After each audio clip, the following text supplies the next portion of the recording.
He's like many of us, mired in the routine of upward mobility, but all that is about to change. With an unexpected trip to a place called Cleveland. A romance with a girl named Beverly. He's my boyfriend! Radical. And an adventure beyond the imagination of the average duck. The duck's a lunatic! George Lucas presents Howard the Duck, a Willard Hike film, a Gloria Katz production, rated PG.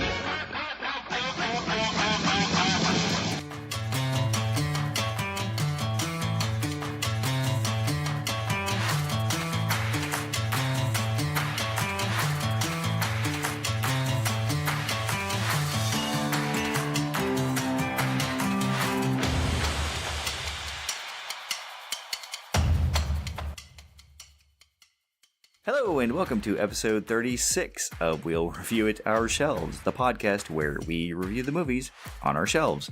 Every 2 weeks we'll take a randomly selected movie from our collection and we'll review it ourselves. I'm Brian Morgan, and joining me, as always, Daniel Bergman.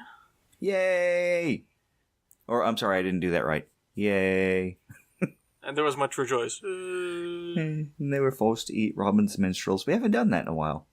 So, in this episode, we are talking about 1986's Howard the Duck. And I will admit, as an apology to our listeners and Dan, I may have gotten a bit excited last time when we found out that we were watching this movie.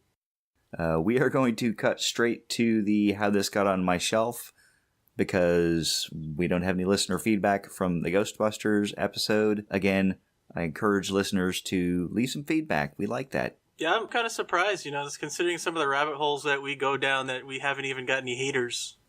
Anything which, like I said, I welcome if there's something you don't like or you don't tell us that we suck. Come on, man. Let's hear it. Bring it. I am a master of quack foo. See? Howard the Duck reference. Mm-hmm. This is not a quotable movie, not like Ghostbusters. Not if you don't want people to hit you. We'll get back to that. So, I'm going to just guess, based on your reaction when this movie came up, that you don't, in fact, actually own this. No, I do not. So, what means did you use to watch it?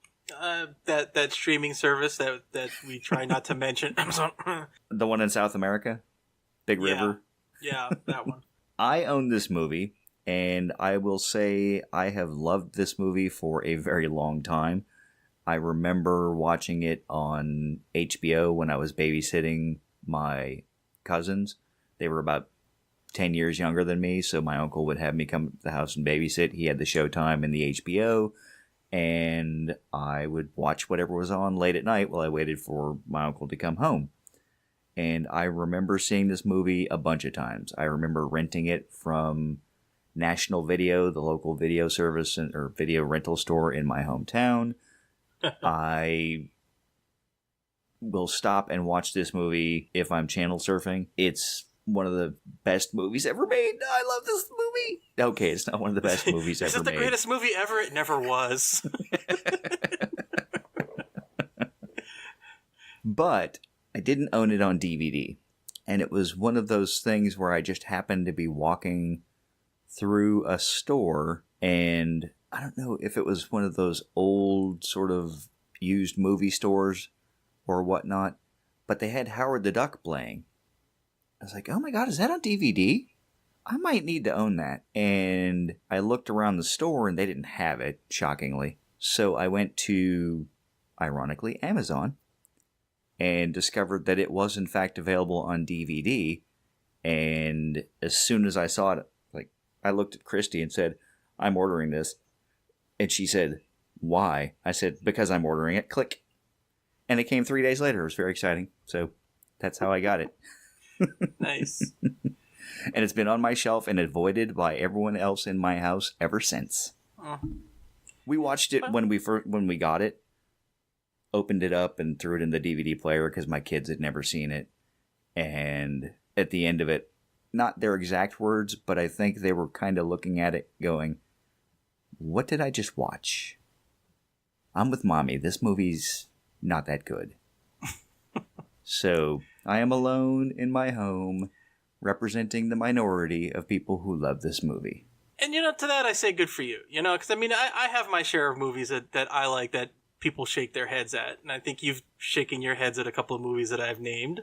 There was a movie that you loaned me way back when called The Doom Generation, I believe. Oh, yeah. I'm going to tell you right now, I hated that movie. Yeah, no, I get it. And I know you liked it, and it was one of those like, oh, I feel bad for not liking this. Dan thought I would, and I don't. One of Rose McGowan's early performances, and yeah, she was a badass in that film. So I don't remember a whole lot about it, so I'm not going to make too much comments other than the fact that I didn't care for it. No, but my point being, though, is like, I get it. It's a movie that not too many people like. You like it. I can respect that. And in that spirit, I'm going to invoke a line from Apollo 13. It's like, what do we got in the movie that's good? And I'm going to tell you that this movie was not without some merit. Now, yeah, George Lucas was the executive producer on this, and of course my first thought was like, go home, George, you're drunk after watching this. Now, one thing, it was George Lucas who did this, and he does know how to make movies, and he utilized a number of techniques that we have spoken about that other movies have lacked. And I don't know if you remember us discussing Sky Captain and the World of Tomorrow. Mm-hmm. Where you couldn't really give two craps about the characters because we didn't know too much about them. And I said sometimes it's as simple as just putting, a portrait on the table to show that he has a past. And then I told you a movie that did do it correctly was The Incredibles, where she wanted an airplane and there was a picture of her and that old-timer pilot and everything to show, oh, there's a past and everything. The opening sequence of this movie was all that. You saw the movie posters, the pictures on his shelves and everything, and the things that he was watching. This is a duck with a life.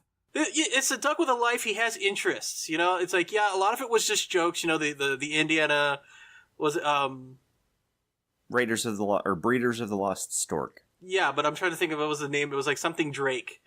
Was it Indiana Drake or something? It was the name. Play on words, duck references. But the fact is like, yeah, he showed that he was kind of like a fanboy of something that yeah, like you said, he had a life, he did things, you built the character. I gotta say, you know what, that ain't bad. So I'm not gonna grill this movie too much. I'm gonna give credit where credit is due. So there you go. Okay, fair enough. Well, in the establishing scenes where we are on Duck World, it not only sets up that Howard is a fairly normal being in his world, but that the entire world is based on the evolution of a duck, as Tim Robbins goes into at the museum. One of the things that I like and I don't like about this movie is the very pointed things that are exactly the same. When they say this world evolved parallel to Earth with ducks instead of, apes, everything is the same. Even the ideas for Indiana Jones or Mae West and W.C. Fields, everything is the same. To me, and on this rewatch, I was like, oh, I think that's awesome, but I also think it's just a cheap way to get jokes in. Yeah, you can make that argument. They were cheap jokes, just to, again, throw in a duck reference, throw in a duck sound or whatever, and just be like, yeah, ducks instead of humans, ha ha ha. And I don't recall from my comic book days if that was exactly how they set up Howard the Duck in his world. Howard the Duck was introduced in 1973 by Marvel Comics because it's comics. What are you going to do? You can introduce whatever you want. And the nature of the comic book, I was doing some research, is sort of an existentialist crisis kind of exploration. And like I said, I don't recall how much time they spent on Duck World to establish his backstory, if you will. But one of the things that they do in this movie is show that Howard was in a band. So that later on, when he's playing with the keyboard and then eventually ends up as the manager of the band and plays in the band, it's not a shock. They did do foreshadowing pretty well in some respects in this movie. One of the things that you had said earlier, though, kind of struck me a little bit. I love George Lucas's work, his ideas, but I will say that he is not generally that great of a hands-on filmmaker, and I think this film suffers because of that. Because this movie was supposed to be what basically provided him the money to build Skywalker Ranch. He was in debt. Universal said, sure, we'll distribute this movie and we'll let you make it or whatnot. You did really well with those Star Wars things. Maybe we could get something out of this. And this movie came out in the summer, and it was supposed to be a huge blockbuster, and it wasn't. It was a great big flop.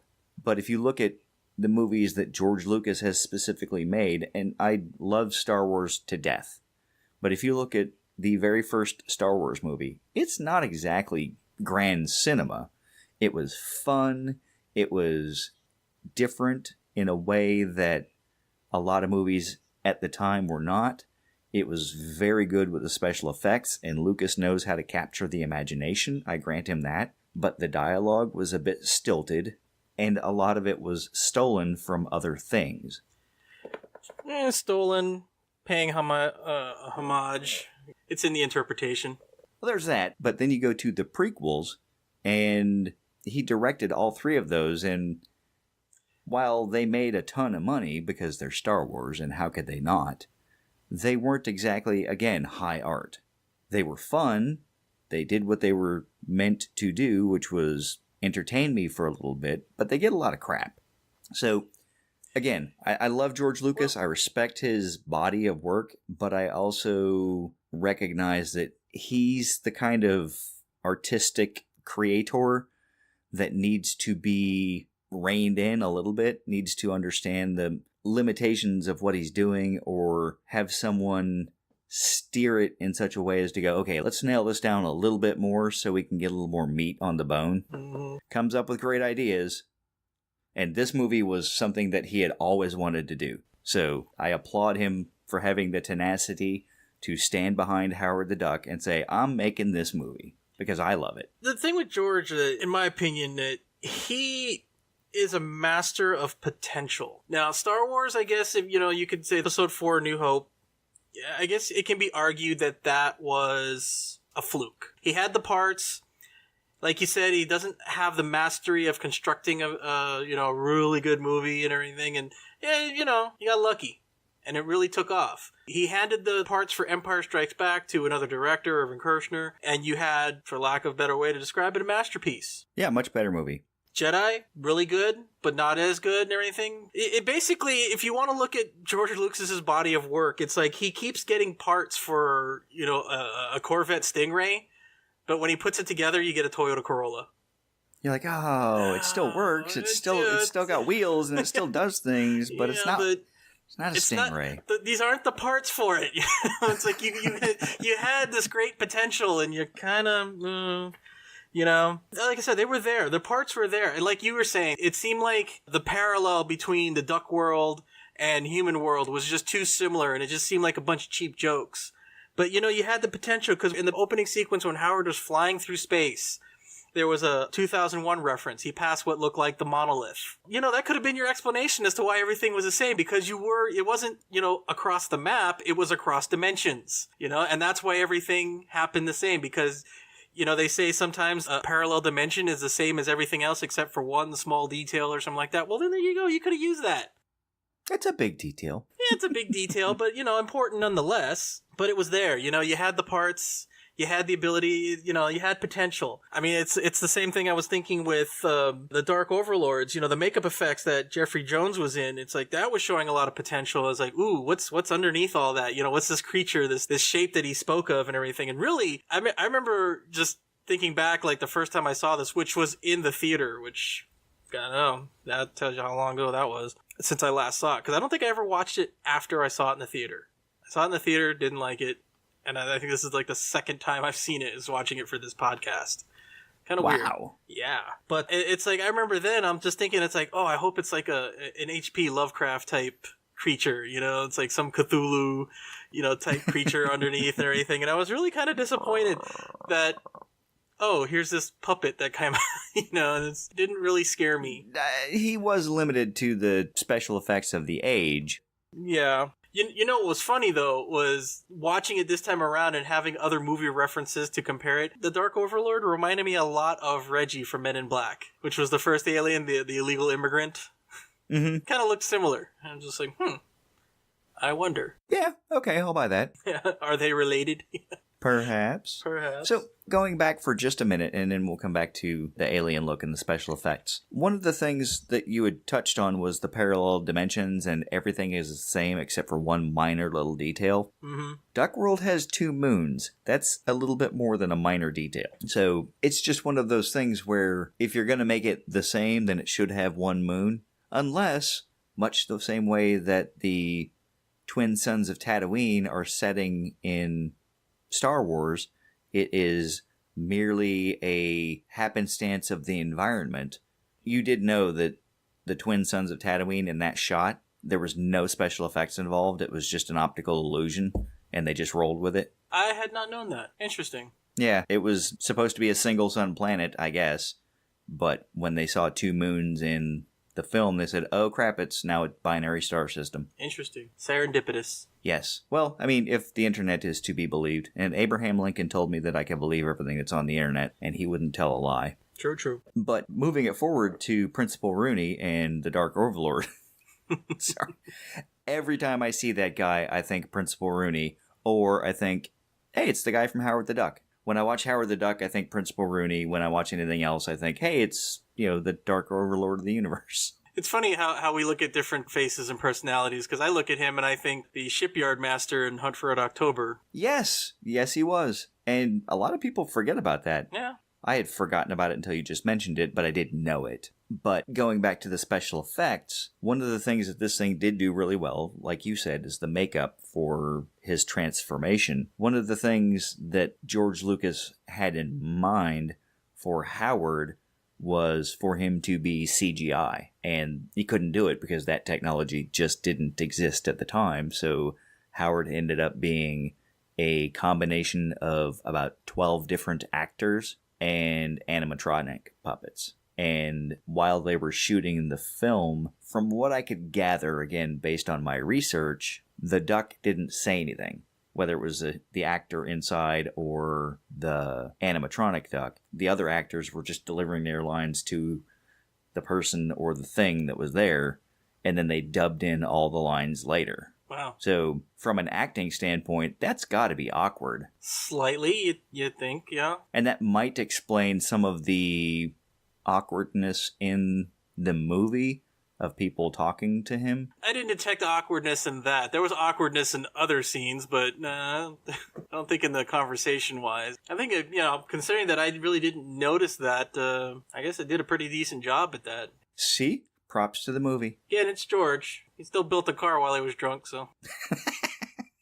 Fair enough. Can't drive it, but he built it. Yeah. There were some things that were definitely wrong with the movie, though, that when you watch it and you go, oh my god, this movie is straight garbage and I love it. Like when they were in the ultralight and Tim Robbins is splashing in the water's hitting his head and it's coming from the top of his head, but when they zoom out, he's sideways, so the water should have been hitting him in the side of the face. Like, oh, you guys should have paid more attention about that continuity piece in that one single shot. Yeah, not exactly a movie that doesn't strike me as being continuity heavy. Well, it did win awards, so you know what award it won, right? Was it a Razzie? It was. It won the worst film of 1986. Well, there you go. Give it props. Before I start really ragging on it and the things that it did wrong, I got to say one other thing that it did right. And let's see if you get this reference. It spared no expense. Oh, I spared no expense. It's geriatric parking. Well, did you know? And you know why I say it spared no expense? Was there a Jurassic Park reference in there that I missed? A Jurassic Park connection. Oh? And as far as a similar voice talent. I must have missed that. Okay, opening sequence when they're talking about the universe. Uh-huh. The voice was Mr. Richard Kiley. Oh. The same guy that Hammond bragged about being the narrator for his Jurassic Park tour vehicles. Ah. And the voice you're hearing is Mr. Richard Kiley. Spared no expense. I spared no expense. I love saying that. I don't know why. It just, I do. With that Scottish accent. Yeah, so I mean, within the first few minutes of the movie, and I hear that voice, and I'm just like, "Hey, that's the dude. That's the museum voice." It all goes to getting the talent. I mean, this movie cost $37 million to make, which in '86 was a pretty decent chunk of money. Yeah. It made 16. Yeah. The talent that it didn't have, though, happenstance. There was a YouTube video talking about bad movies, and Howard the Duck was part of the list. And I'm like, oh, hey. And apparently Robin Williams was supposed to be the voice of Howard the Duck. I did not see that in my research. Yeah, he apparently turned it down. They say wisely, but I don't know. It's like, again, how can you predict that? He might have made it good. Who knows? And then of course, Chip Zien, if I'm pronouncing that right, he was tasked to be the voice. And part of the narration, which is really kind of sad, but like I said, the movie was so bad that he was expected to pay for his own ticket to the premiere. It was just like, wow, that hurts. That really hurts. Well, I think most of the people that came out of this movie didn't do terribly. I mean, we know who Jeffrey Jones is, we know who Leah Thompson is, and we know who Tim Robbins is. So those are the three bigs. Mm-hmm. You know who else was in here that I was very pleasantly surprised? I guess I didn't pay attention to her then or anything, but Holly Robinson, actually, who's now Holly I was going to say. Pete. I remember her from 21 Jump Street, and looking back in my junior high days, I kind of had a little crush on her. So it was kind of neat to see her in this movie. And go, hey, it's her. Mm-hmm. That's one of the things, there are actually a number of bit characters that showed up in a lot of 80s films. So when Howard is in the bar confronting the manager of the Cherry Bombs, yes, that's the name of the band. And there's the guy that says, I don't know, Richie, that he looks like a duck. That's the same guy that was in Ferris Bueller, and he's been in a number of things. So there were a lot of talents, character actors that were brought in for different things. Again, this movie was not well received. No, yeah, he was definitely one of the face of, hey, that's that guy that was in that thing. And yeah, I had to look up to see exactly which things he was in. But yeah, again, it's just the face you recognize first before you remember what he was in. And sadly, I don't remember the gentleman's name, but I do remember seeing him in a lot of movies. Yeah, I'm trying to find, apparently his picture is not in IMDb. So I gotta remember. Leah Thompson's is, I assure you. Yeah. Is it Leah or Leah? It's Leah Thompson. Leah? I can never remember. I think most news and video commentaries has pronounced it Leah Thompson. Okay, well, I'm just going to say right now that my 16-year-old brain didn't care how her name was pronounced, so it was not her name I was concerned with. This movie contributed greatly to my Leah Thompson crush, and it was tied to Back to the Future or the Back to the Future movies, so it wasn't a great leap. She had a good time in the 80s, and watching this again, not gonna lie, there's like, oh, I so remember having a crush on her, as much as one could have a crush on a flickering image on the screen. I totally believe it. She definitely had a screen presence. I don't want to... She did. I don't want to sound too adolescent on that, but yeah, she definitely... My teenage or preteen / adolescent years, yeah, definitely got the hormones going. I'll give you that. Yeah. Oh, so I misquoted the line. The manager of the Cherry Bombs asked Richie what that is, and that's the guy that says, I don't know. It looks really creepy. Yeah, that's the guy. His name is Richard Edson. I just looked it up. Oh. So he's been in a lot of things, and he's still in movies. Well, yeah, it's, again, like I said, he's that face that you see in a bunch of things, and you will recognize his face before you remember everything that he's in. Mm-hmm. And there's nothing wrong with that. Built a career out of it. About to say, hopefully he's living comfortably. And he's not the first guy that we've ever talked about on the podcast that just quietly kept being in movies or on television, and you're like, oh, well, making a living, I assume. So speaking of Leah Thompson, Beverly in the comic books was not in a band. She was a nude model, and they decided to make that change in the movie because it was PG, so it was kind of aimed at wider audiences. They didn't want to make an R-rated Howard the Duck, which might have made it a little bit different. I don't know. George Lucas, not necessarily known for making R-rated movies, but this movie kind of hurt the Marvel brand for making movies because they didn't really try and make a comic book related movie for a while after that, probably about 10 to 12 years. There might have been some snuck in there somewhere that I may have missed, but it was kind of we tried to make a comic book movie and it didn't do so well. Like, well, not for nothing. Howard the Duck, probably not the one you want to start a comic book movie trend with. It seems like it's just one of those things where, where the decision making, which we want to adapt comic books, and it's like, well, what do we go with? And it's like, should we start with Captain America? Oh, we tried that, and it seems really ambitious. Let's not do that. It's almost like this was considered the safe option, because it's like, if it flops, no harm, because he's a minor character. It's not going to ruin the comic book name entirely. But if it's great, then we got something to step on. That's how I see it. Maybe. And the other part of it is, with George Lucas's name attached to it, I think they were hoping that would carry a lot more weight than it did. Yeah, but again, because it flopped, I think it didn't entirely mess up the Marvel name. In fact, a lot of people didn't even realize it was I didn't realize it was a Marvel title for a long time. It seems like this was the sacrificial lamb. Whereas if it bears fruit, great. If not, no big loss. Meh. We gave it a shot. Yeah. Well, again, George Lucas expected this to pay for Skywalker Ranch because he had borrowed a ton of money to build that and was hoping that this would make him solvent again, and it didn't. But ILM did the special effects for this.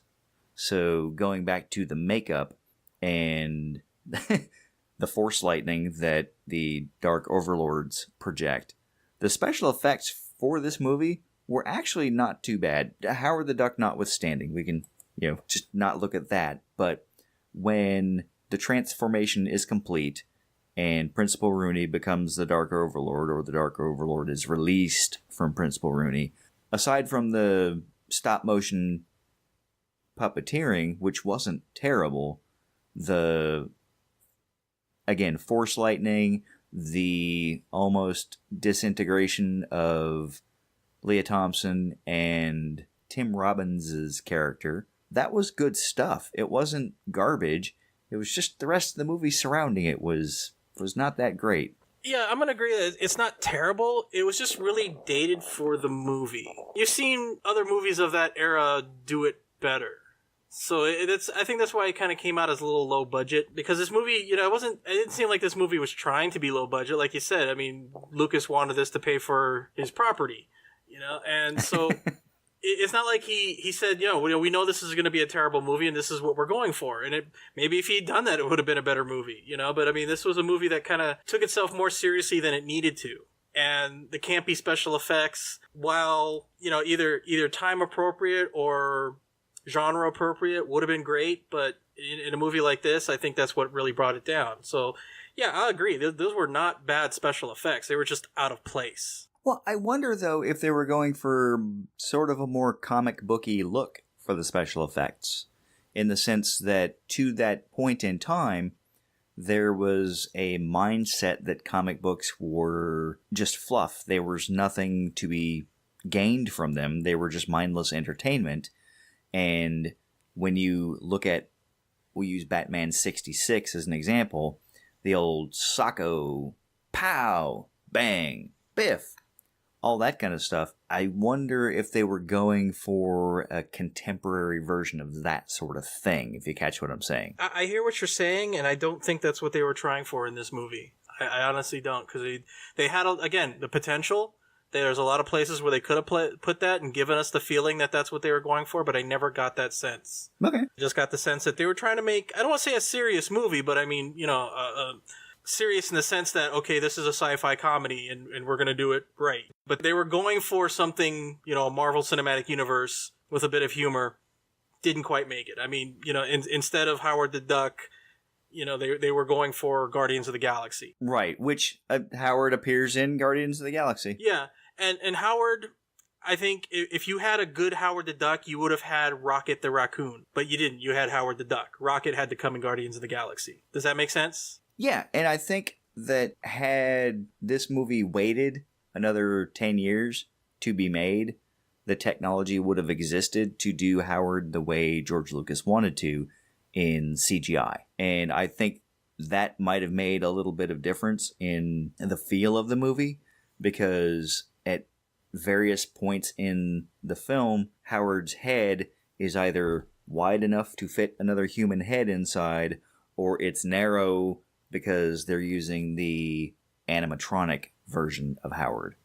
So his head expands and contracts, apparently with the weather. I don't know how that works.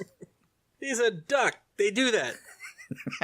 Do they really? Really? Ducks do it? Yeah, have you ever seen a duck do it? Yeah. You didn't know? You don't know? See, that's diehard defense. That's a diehard defense of something. But again, for all of its faults, this movie is hilariously fun. You can't go into this movie now and look at it and think, oh, this is going to be Shakespeare with a duck. It's going to be freaking Tolstoy or something. You know, it's a freaking talking duck. I did not go into this movie thinking that. You know, again, Howard the Duck, again, not knowing that it was a comic book reference. You know, the trailers that I saw, you know, that sold me on going to see this movie. Yeah, I didn't think that. And I thought, yeah, okay, this is going to be a fun movie. This is going to be lowbrow humor or whatnot and everything. But that's the thing. That's the problem I had with it. It didn't even live up to that. You have such high expectations, my friend. I disengaged my brain, watched this movie, and had a good time. What can I say? And to add to that, there is a strong degree of nostalgia associated with this. And that does color my view. I recognize that. I know this movie is not good. Yeah, it's funny that you mentioned nostalgia, because on my notes, that's the next thing I wanted to talk about, was just that, you know, in Ghostbusters, and I forget what other movie we were talking about soundtrack, and how sometimes the music alone is enough to take you back. Oh yeah, with Zodiac, we were talking about Zodiac. They were playing music of the 70s, and in Ghostbusters, it was not necessarily, you know, top hits, but still the music kind of took you back to the era. But when it came to this movie, listening to the music, it did not take me back to the 80s. It reminded me of the 80s. There's a difference.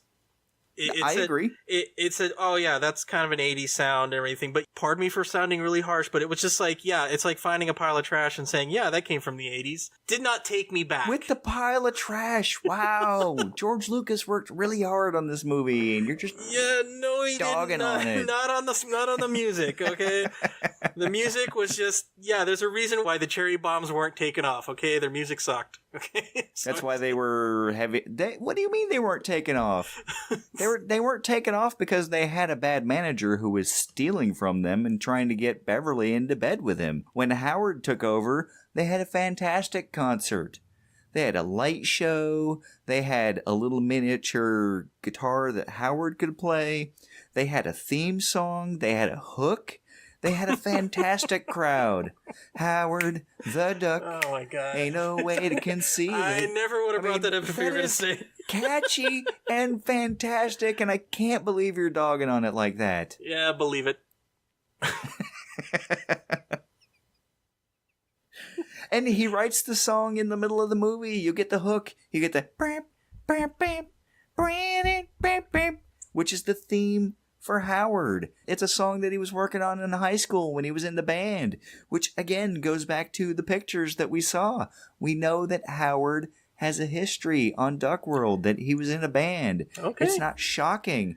Again, so well laid out that you have to respect that aspect of the filmmaking process. And I did. I respected that aspect, okay?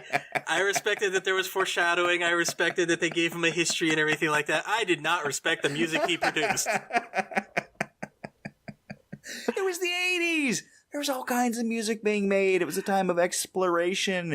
It was time to try new music. I grew up in the 80s. I grew up in the 80s, okay? There was some good music. You couldn't find it in this movie. The other aspect was when there was something going on in the bar, it wasn't like the cherry bombs were the ultimate example of showmanship.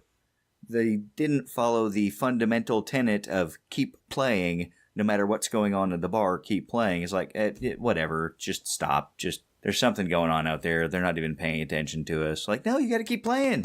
Play. Music soothes the savage breast. Mm-hmm. Hairless ape or duck descended, being. And again, going back to my previous reference, Howard is a master of quack foo. That's the other problem I had with this movie, man, was those freaking cliches, man. The first and foremost, the duck references. I know quack foo. And then in the garbage can, no more Mr. Nice Duck. I'm like, oh my God. What did you expect him to say? No more Mr. Nice Guy? He's a duck. He's a guy. He's a man. He's a duck. He's a duck. He's a man. He is a duck. Oh, so a duck can't be male or female. And no, he can, but he's a duck. Okay, I would think... One would expect on a planet full of hairless apes that he would refer to himself as a duck. I am a duck. It's the age-old existential question. Are you a man or are you a duck? So why don't we just go, hey man, no more Mr. Nice Naked Ape? That's... Because it's our planet. We live here. Had this happened on Duck World, maybe he would have said no more Mr. Nice Guy. Maybe that is the nuance of language on Duck World. Maybe they refer to themselves as their evolutionary... counterparts. See, you can't even say it with a straight face. That is also the way the comic book is written, so there is a certain degree of carryover from that. Okay, I'll give it that. I'll allow that. If it's in the comic book, fine. But Howard the Duck in the comic books is a lot more crass.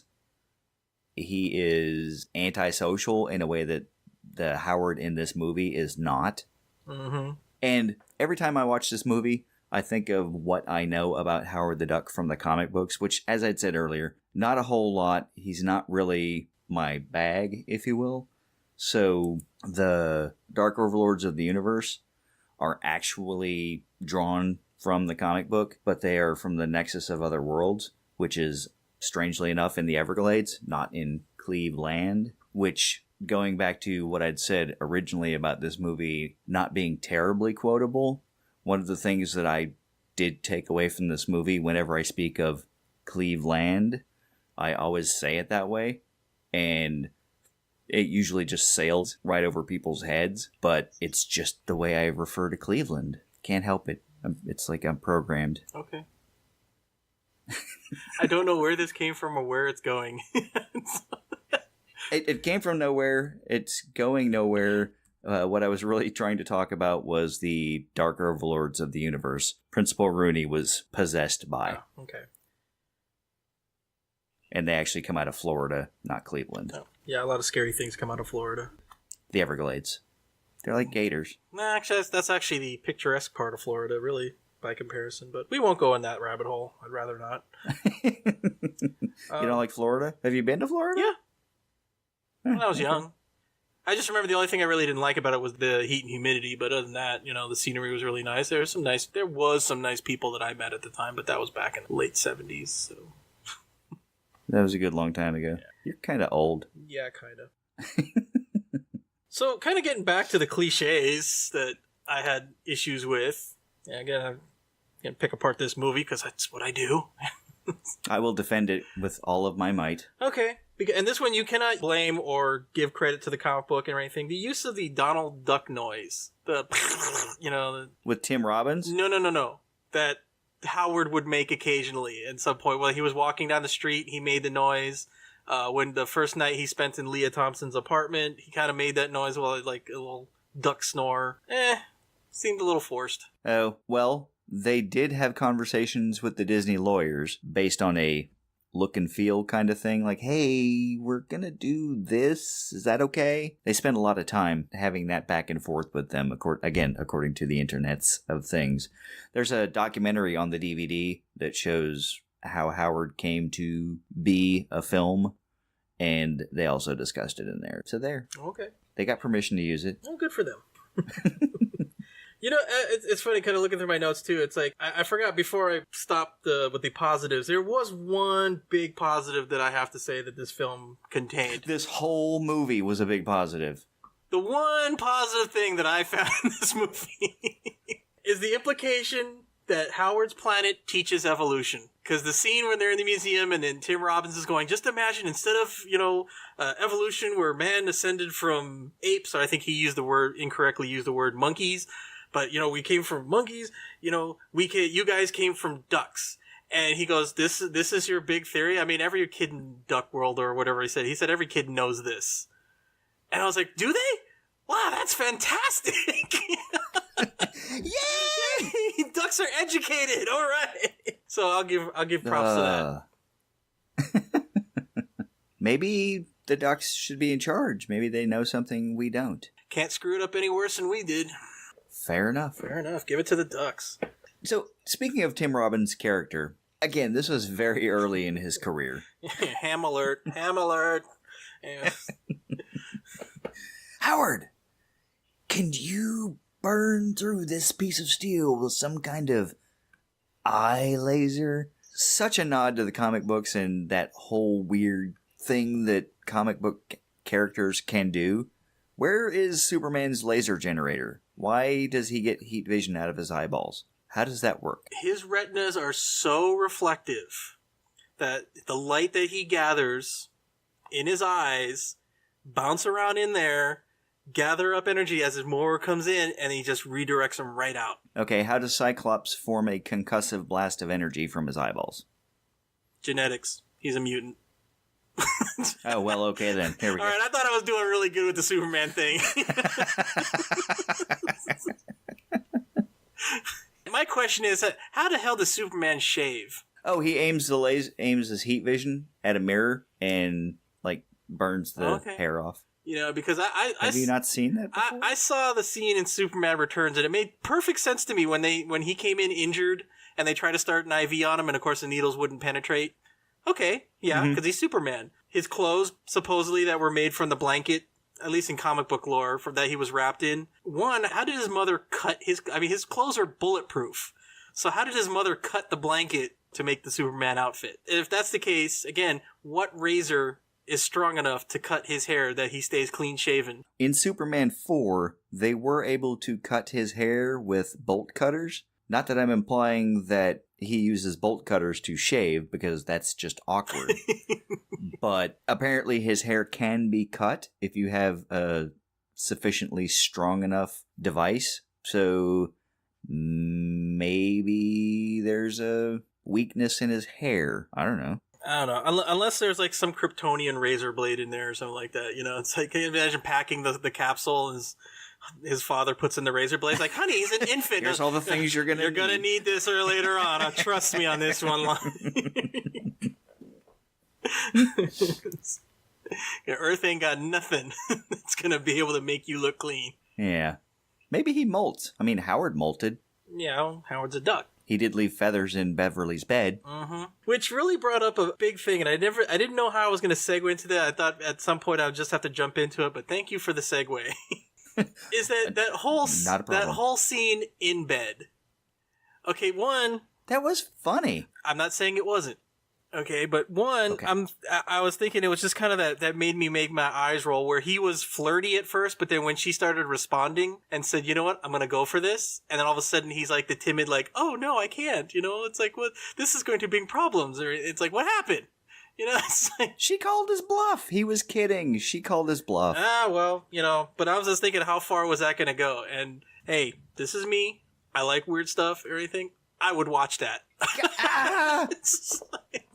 I probably would too, just out of curiosity. Which brings a thing, though. See, now, I've had this discussion, not with pertaining to Howard the Duck and everything, but there are two fetishes that a lot of people get confused. And so this is my opportunity to bring the education out here, But okay. With Howard the Duck, the question may come up, is this bestiality or is this a furry fetish? And I'm just curious to see. I would lean towards the furry piece because he's not like a beast. Yes. While he is in fact a duck, he's anthropomorphized. Yeah, he's far more intelligent than he's more human than duck. And that's the big difference or anything, because I could totally see somebody saying that this was bestiality, and I think that's the angle they were going for too, especially the scene where it's like, that's my boyfriend, and it's like, oh, that's disgusting, or but we're just really good friends. But, bestiality is like, you're attracted to a horse because he's a horse, not because he's a man that looks like a horse or, a woman that looks like a horse. Yeah. Yeah, I would say this is definitely the ultimate in the furry fetish, because you have an anthropomorphized duck. Yes, agree. And I get it. It says so. So I two things. One is something that I heard recently about clarification of a fetish that I wasn't really, I guess, aware of as a thing. For it to be a true fetish, you can't achieve completion without that thing existing. So some people will say, oh, I have a fetish for X and so. It's like, no, you just have an interest in. Okay. It's like, unless that is a thing that you cannot complete the act with, then it's not a true fetish. I've heard that as well. But the other thing is, and this is the part that's going to take longer to discuss, is why were you waiting for a segue to bring this up? Because that's, I mean, I know you're out there, and I'm not saying that, there's something that we all need to know, but you actually took that down in your notes, like, is this bestiality, or is this a furry thing? I looked at it as an opportunity to talk about it, because I don't get to talk about it that much. I don't know a lot of people that willingly engage in this conversation. I was on a ship way back when, and one of the sailors that was on the ship with me apparently was into the furry thing. Just as I guess, an exploration of her own interests or whatnot. And her boyfriend was into that. Don't know why we were talking about it. It was just one of those things. She was having an issue, and she was looking for guidance as to how to handle it. And I said, well, okay, what's your problem? What can I help you with? And the conversation went to I'm like, oh, I've been doing this for a good long time, and this is not something that I ever really expected to have a conversation about, but yet here I am. And someone's asking you for advice on how to handle a situation, so you're obligated to assist. But again, it was one of those subjects like, I don't actually know anything about that, except that I saw an episode of CSI where they talked about it one time. That is the extent of my knowledge of that. Oh. That was only a sidebar of the conversation in that it set the scene. The rest of the actual issue was more like a relationship thing. And once you get past the whole, you do what? If you can, put that aside as a reaction and focus on the relationship piece, that's what the issue was.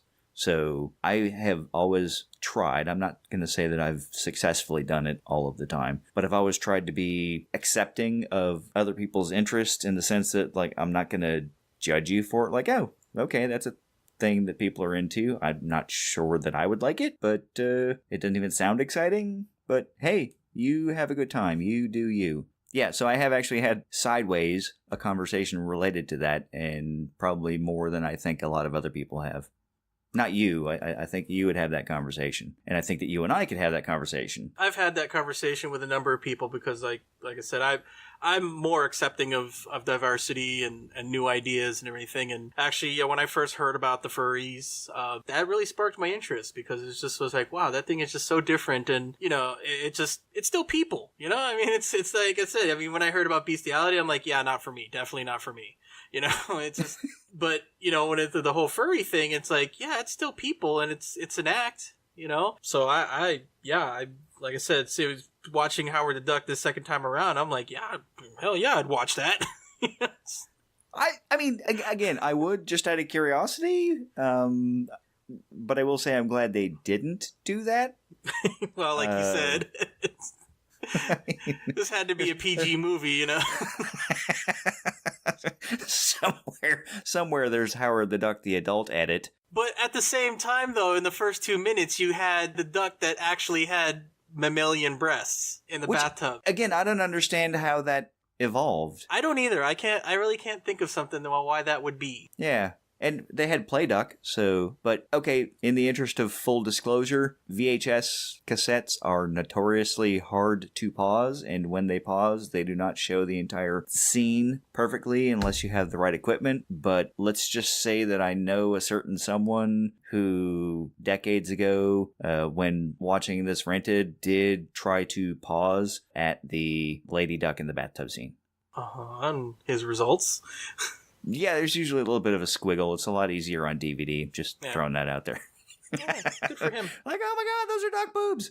Real quick, I threw this question out to one of the Facebook groups that I'm in that's not Uber Nerds. So, listeners, we have discussed a number of times on a number of episodes the Uber Nerds group on Facebook. It's open. Anyone can go there. It's a good time. It's a lot of people that like nerdy things. And when we say nerdy things, it's not like, oh, I like comic books or I like fantasy books or D&D or whatnot. There's history nerds. There are science nerds. There are math nerds. I mean, it's any interest that you like, and you can throw it in there, and I'm sure someone else will go, oh, that's super cool.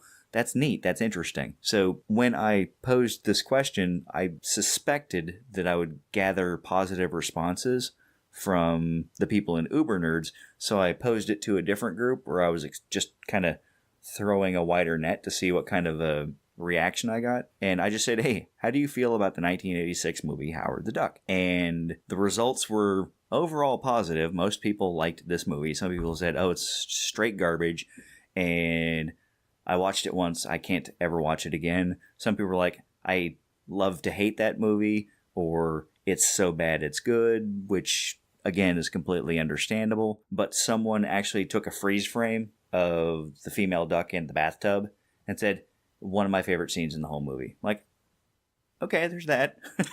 So, alrighty then. Like, all right, screen grabs. Yay, good job. And it was not me. I didn't do it, the screen grab. Sure. I can take screenshots of... Yeah, I know. Yeah, just to kind of round out this part of the conversation or anything, there was that scene that, and again, like I said, I'm very accepting of diversity and everything, but I was kind of disturbed in the scene where Leah Thompson is looking through his wallet and she finds a condom, but it's a condom that's not wrapped. It's not in the, that was a little disturbing to me. That up. That was the only part that was a little disturbing to me. You know, it's like, yeah, okay, ducks have sex, yeah, and everything. Oh, great, he practices safe sex, but whoa, it's not in a wrapper. That's not. What are you trying to get? Wallet fuzz, crap, whatever. stuff. It just isn't clean. That's all I can say. Well, yeah, but again, maybe the duck metabolism has a method of making it clean. Maybe they have different means of sterilizing them before they use them? I don't know. No? I'm just guessing. Yeah. That always bothered me too. I'm like, oh, Yeah. Oh, well. Anyway. Oh, well. to jump subjects. Cleveland. Well, you know, here's the other thing too. This seems to be a cliche in a lot of movies and television and everything. So she's a struggling musician. Her landlord apparently is giving her a break, helping her out, you know, because it's just really tough out there. It's kind of a slum. But man, that was a really large and nice apartment that she was in. Well, it was a loft before lofts were cool, and it was in a crappier part of town, as you can see when they came in. Mm-hmm. And Howard said, "You pay to live here?" And it was just what she could do with what was available. I think they just carved out some space, and I think had they known in the 80s that lofts were going to be a big thing, they probably would have said, yeah, you got to go. Okay, I just thought I'd bring that up because, like I say, you see that in so many movies, so much television where it's like, oh yeah, we're poor, we're struggling, but man, look at the place you live in. Get your mad ass in this pool with me. Oh, why do you live in a mansion? Poor? Oh, okay. What was that movie? Rich people don't even go broke the way the normal people do. No. Yeah, but I can't think of a title. It's been a line in a number of different movies. But it was the nexus of all realities. I'm sorry, not to flash back too far into the conversation, but that's what's in the Everglades. But so I love this movie. One last cliche that I want to talk about. Now, it's not just focus on this movie per se, but it's kind of like 80s movies in general. Did all the police officers have to be completely inept and bullies? And in fact, just bullies in general. I mean, is that an 80s thing, do you think? Just where everybody who isn't your friend is a bully and treats you poorly? I think it was very much a stereotype in 80s movies that you either had super cop or they were completely inept. Yeah, no, I agree. Yeah, I mean, I have my criticisms. I'm not, it's no secret. I have my criticisms, police accountability, blah, blah, blah. Okay, but that's not dealing with this. In this movie, just, it was so over the top where it's just like, okay, he's got a gun, which means he's armed, which makes him really dangerous. I was like, oh my god. You know, so it's like, shoot to kill, man. You know, it's like, this is horrible. You know, it's like, again, it is derived from a comic book. And they were doing, I don't want to say caricature of police, but they were just trying to set a scene. yeah. Howard was, in fact, armed. He had just disarmed a police officer. And as we all know from watching tons and tons of movies, if you embarrass a police officer, the police are going to come find you and embarrass you. Mm-hmm. But not just the police officers, but, you know, the truck drivers in the Cajun sushi diner, which I was like, I totally forgot. That's another thing. Talk about diversity and different things. I'm gonna find that place and try. They were going to kill Howard. I didn't understand that. I mean, I get lynch mobs. I understand that. Mm-hmm. But you're in a zen, location. Everyone's trying to practice, freaking peaceful harmony. And yet, here's an example of a talking duck. And what is their first instinct? Let's chop it up and eat it. And I'm thinking, not for nothing, I would think you might be able to make some more money out of turning it over to scientists to study than you would by selling talking duck sushi. If you can make talking duck sushi. Well, maybe these weren't the brightest candles on the cake. Again, that was obvious. Which brings me to, again, the truck drivers, the bullies and everything. It's like they're trying to, I don't know, for lack of a better way to describe it, man, they're trying to sexually assault Leo Thompson, They're like, hey, baby, what's going on, Well, that's the 80s. That's how we worked. Yeah, and I mean, that was the two characters early on when Howard first demonstrated his duck foo capabilities and everything, they were assaulting her and, she had to go through that, throughout most of the movie. Damn, we were horrible back then. It's just like, never mind back in the 50s, man, we were just horrible people. I would say that is a classic 80s trope, and it's continued until now. I think movies have gotten better about that and not completely made that the only female struggle in a movie. But the 80s were filled with things like that. There are so many problematic movies from the 80s that we all loved, and you watch them now and you go, ooh, ooh, that's... Like, I think we'd mentioned Revenge of the Nerds one time. Yeah. Again, not just problematic, that's just flat out, wrong. The 16 Candles, that's, again, like, hey, you want to take my girlfriend? Okay, again, that's a problem. The complete and total stereotype representation of Asian characters, again, going back to 16 Candles. Now, the one thing that I will say in its defense, and I'm not defending this as a concept, there is a certain point where you can take a stereotype to an extreme for the purposes of mocking, and it's still funny. Like... Well, we talked about that in Blazing Saddles. Right. So I don't know that 16 Candles was doing that specifically, but, you can do that and it can be a thing that is funny without being offensive. Now, granted, some people might find it offensive. I'm not saying that's not the case. But again, if you poke at stereotypes a little bit and say, hey, we're going to dial this up to 11 for the sake of comedy, and that's why we're doing it. Understand that. We don't really feel this way. We're just doing this thing. That does make it different. And interestingly enough, that same thing happens in Howard the Duck with the truck drivers. I'm sure there are smart truck drivers out there, but there is a stereotype that they're big, burly, manly men with ball caps and vests and let's chase women and drive the truck.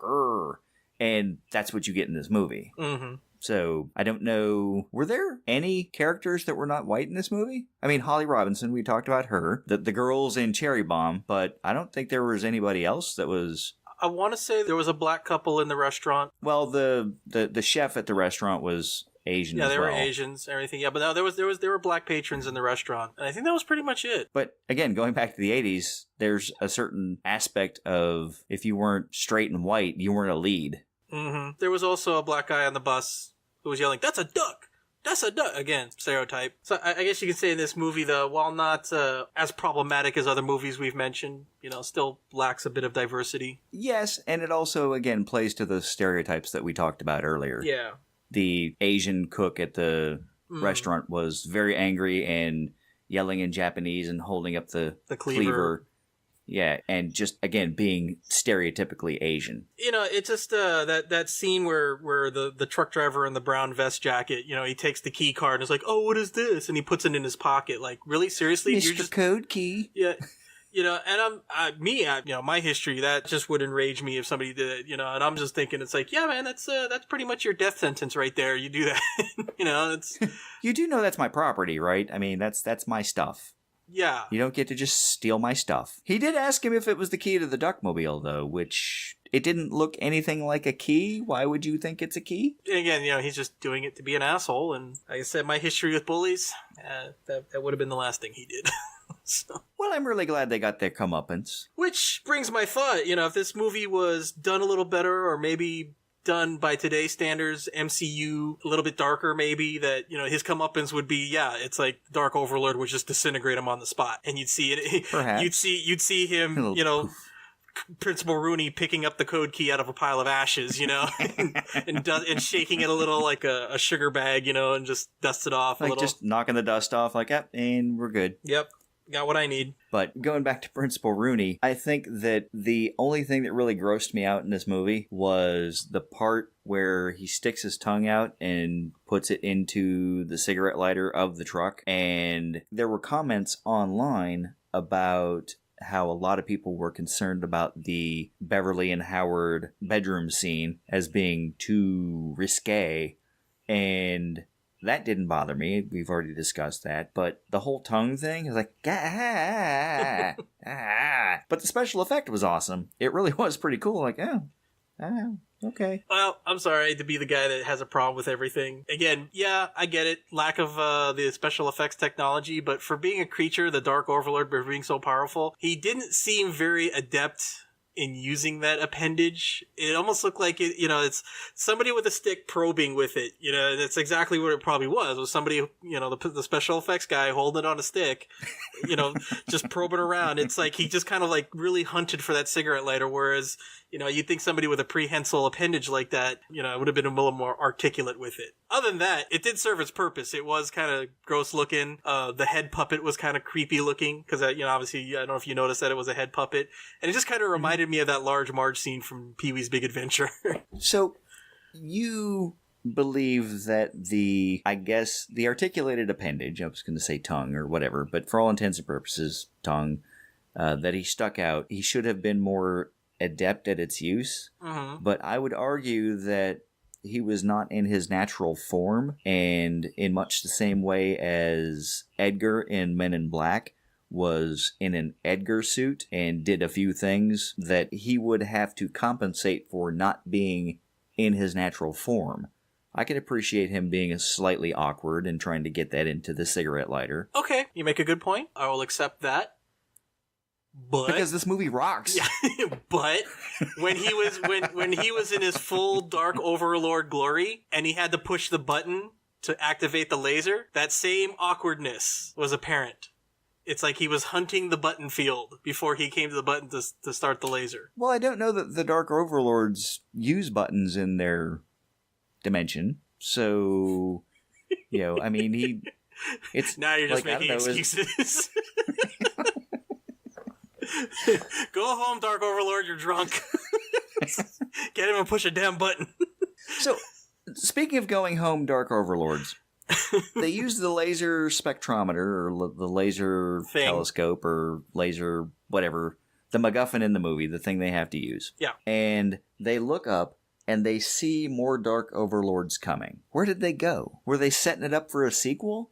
Because there's totally a sequel to be had there. Because the transmission was interrupted when Howard came down. Otherwise, he would have ended up in the lab. He had to have, right? Yeah. So he ended up in Cleveland, however far away from this laboratory that he was. But the Dark Overlords were coming directly to the lab, which means that if the field were interrupted, these Dark Overlords had to have gone somewhere, which means that they are free on Earth to do Dark Overlord things. And that sets up Howard the Duck 2 and 3. We're making a trilogy. Let's get cracking. Yeah, that's good speculation, worthy of the Uber Nerd forum. That's what I do. I'm going to say that this particular interruption was the complete destruction of the telescope and collapsed the field in which they were being transported in. And in the sense, projected him out into space or just basically disintegrated him. So, end of story. No, because I like leaving it open for a sequel. Yeah. Thank goodness you're not in charge. Well, that goes back to the original hope for this movie that it would make money, is that they could make a sequel. Yeah. And they set it up for a sequel by doing that. So that they did. I did like that the lab that they were working at had the Neutron Disintegrator just sitting around behind a standard lock that you could donkey kick the door in and go get it in the middle of a crisis. It just kind of... We've never tested this thing, but it will actually disintegrate things at the neutron level. Sure, blah, blah, blah, blah, blah, tech talk, yada, yada, yada. Doesn't even sound good, but that's okay because this movie is phenomenal. And the fact that, again, it's just sitting there. It's just sitting there and ready to be powered on and used. Like, it's amazing. I love the 80s. That kind of thing happened all the time. Which, it was set up and made operational by basically, essentially a lab assistant. It wasn't even his field of expertise. But yet he was able to set it up. Scientists can do everything. Did you not watch Gilligan's Island? The professor was a professor of what? We never really find out. Very true. But he knows everything. Very true. Scientists. They do everything. That's how science works. Well, I'm going to do what I do, the armchair quarterback thing, because the last thing I had a problem with at the end of this movie, you had your big musical number, Howard the Duck and everything like that. But do you notice, like, there's this big public thing there. What happened with the cops? They're not after him all of a sudden? I think you're supposed to assume that whole situation was resolved once the laboratory blew up and Dr. Jennings was able to explain to the police what happened. Yeah, see, I'm going to go with no on that, because it just, to me, it doesn't make sense. Why? It's too convenient. Howard the Duck, alternate ending. And here's where my armchair quarterbacking comes into play. And what I think would have made it better, would have made a little more sense, is that during the fight with the Dark Overlord, that police lieutenant, maybe a few of the cops, came in and joined the fight. Get their asses whooped by this Dark Overlord, but they were able to see Howard the Duck save the day. That would have been so much better. It's very simple to say, yeah, we saw Howard the Duck save the day. Hey, man, you're a duck, but you're cool. We got no beef with you. And that's it. Maybe there were cameras. Isn't science about observation? Would they have not wanted to observe the setup and the operation and the entire environment of the area? I would assume that there are numerous video cameras recording the events as they happened. So all they had to do was look at the footage to go, Howard saved the world. He's a hero.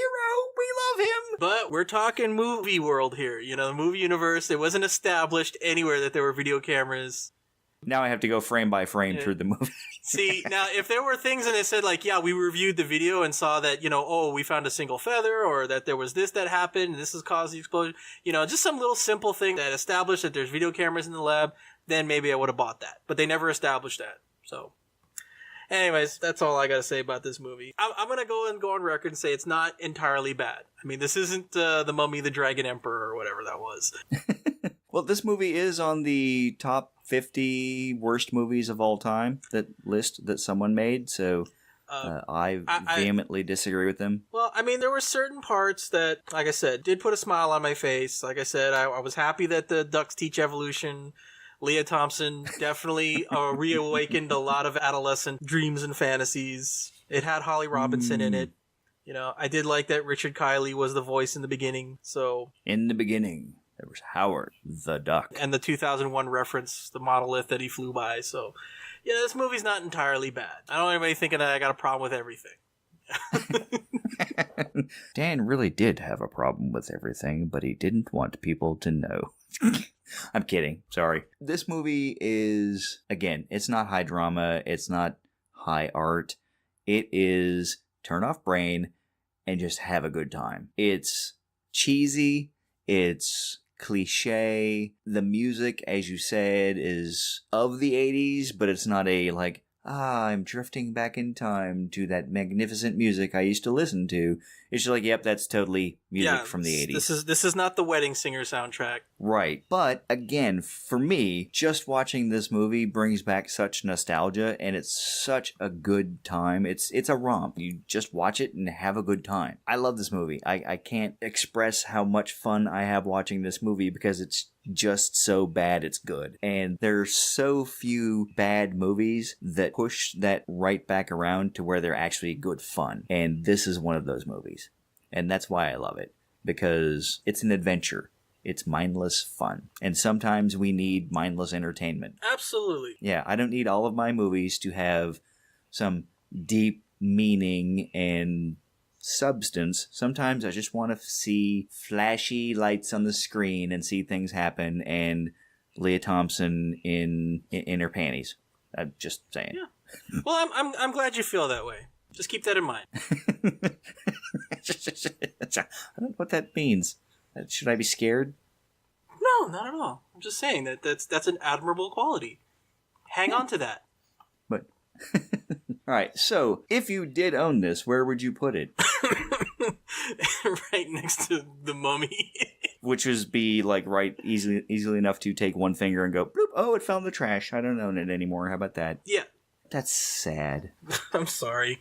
We can't agree on everything, but we don't have to. That's true. This movie is, in the sense of movies, in the making of movies, I would put this on the 4th out of 5 shelves if I had 5 shelves, that sort of thing. It's not a good movie, but balancing that with my nostalgic love, I will put this movie on the 2nd shelf in an overall sense because it's just a lot of fun. I would put it on the top shelf because from just the nostalgic sense alone, but again, temper that with the actual realization that the movie is not good. Yeah, 2nd shelf. Solid 2nd shelf. All right. All right, so that having been said, let's find out what we're watching next, eh? Are you ready for this one? You said it was my pick. Did I say it was your pick? Yeah, no backsies. Ah, crap. Yeah, you're right. All right. What are we watching next, Dan? Well, like I said, I'm really glad that you have the attitude that not every movie has to be highbrow, that sometimes you can like something that nobody else likes. I swear to God, if we're watching Doom Generation just because I mentioned it, I will drive to Los Angeles and choke you. Oh, well, I guess it'd get you to visit me. Well, I did visit you. We were waiting on you to come visit me, thank you very much. No. I would not do that to you. I know how much you despise that movie, and I would not that cruel. I would not do that to you. That's why we are watching Killer Clowns from Outer Space. Oh, I haven't seen that in a good long time. And when I say a good long time, it is good that it's been a long time. Okay, I'll have to figure out how to watch that one because I do not own it. Okay. Shockingly. No problem. Okay, so Killer Clowns from Outer Space. That'll be fun. All right. Listeners, if you have comments about this or any of the other movies that we've reviewed and would like to let us know what you think about what we're doing, like us, hate us, love us, whatever, you can drop those comments on our Facebook page. You can reach us on Twitter. We're in the Twitter sphere.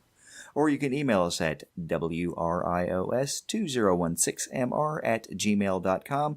And just as a reminder, we are still able to take an audio recording and put that into the podcast if you'd like your voice heard on the internet, enshrined and immortalized for all time. And we are also happy to have your suggestions for our listeners' selected random episodes. And with that, Dan, did you have a movie-themed goodbye? Or are you going to Howard the Duck your way out? Are you going to sing Howard the Duck on your way out? No. Because I could totally put the music in on that and we could just play it. That could be our... No. Are you sure? Okay. Dan, your movie-themed goodbye? We've got a saying on my planet. If God intended us to fly, he wouldn't have taken away our wings.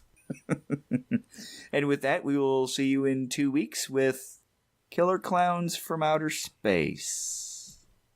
Dun, dun, dun. Dun, dun, dun, dun, dun, dun, dun, dun.